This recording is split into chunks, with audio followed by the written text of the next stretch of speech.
নমস্কাৰ বন্ধু-বান্ধৱীসকল, স্বাগতম জনাইছোঁ আপোনালোকক পুনৰবাৰ মোৰ ইউটিউব চেনেলটোলৈ। আৰু যদি এতিয়ালৈকে আপোনালোকে মোৰ চেনেলটো ছাবস্ক্ৰাইব কৰা নাই তেনেহ'লে ছাবস্ক্ৰাইব কৰি দিব আৰু লগতে কাষতে থকা বেল আইকনটো প্ৰেছ কৰি দিব। তেনেহ'লে বলক আজি প্ৰশ্নসমূহ লৈ।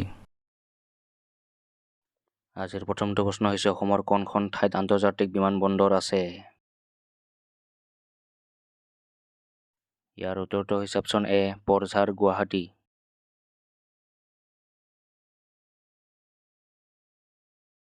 দুই নম্বৰ প্ৰশ্নটো হৈছে, উত্তৰ পূব সীমান্ত ৰেলৱেৰ মুখ্য কাৰ্যালয়টো ক'ত অৱস্থিত? ইয়াৰ উত্তৰটো হৈছে অপশ্যন ডি, গুৱাহাটীৰ মালিগাঁৱত।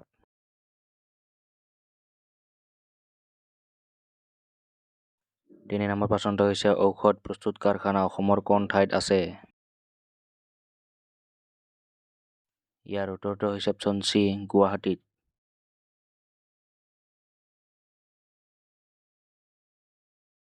চাৰি নম্বৰ প্ৰশ্নটো হৈছে, অসমৰ কোন ঠাইত হোমিঅ'পেথিক মহাবিদ্যালয় আছে? ইয়াৰ উত্তৰটো হৈছে অপশ্যন ডি, গুৱাহাটী, যোৰহাট আৰু নগাঁৱত। পাঁচ নম্বৰ প্ৰশ্নটো হৈছে, অসমৰ কোন ঠাইত জুইশলা কাৰখানা আছে?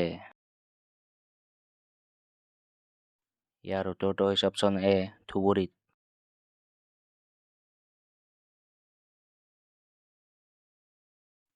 ছয় নম্বৰ প্ৰশ্নটো হৈছে, অসমৰ কোন ঠাইত বিলাতী মাটি কাৰখানা আছে? ইয়াৰ উত্তৰটো হৈছে অপশ্যন ডি, বোকাজানত।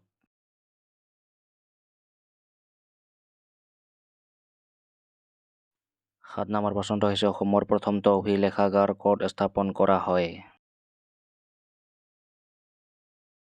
ইয়াৰ উত্তৰটো হৈছে অপশ্যন এ, নগাঁৱত 2008 চনৰ 1 মাৰ্চত।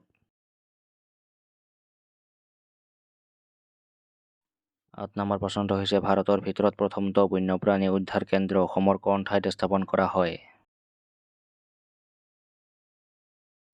ইয়াৰ উত্তৰটো হৈছে অপশ্যন বি, কাজিৰঙাত 2002 চনৰ 28 আগষ্টত। 9 নম্বৰ প্ৰশ্নটো হৈছে, অসমৰ কোনখন ঠাইত বিশ্ব স্বাস্থ্য কেন্দ্ৰ আছে? ইয়াৰ উত্তৰটো হৈছে অপশ্যন চি, ডিব্ৰুগড়ৰ চাবুৱাত।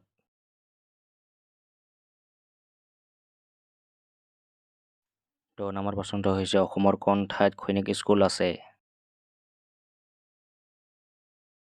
ইয়াৰ উত্তৰটো হৈছে অপশ্যন চি, গোৱালপাৰাৰ মৰনৈত। বন্ধু-বান্ধৱীসকল, যদি ভিডিঅ'টো চাই ভাল পালে তেনেহ'লে লাইক, শ্বেয়াৰ আৰু ছাবস্ক্ৰাইব কৰি দিব নাপাহৰিব। তেনেহ'লে লগ পাম এটা নতুন ভিডিঅ'ৰ সৈতে। আজিলৈ ইমানেই আছিল, ধন্যবাদ।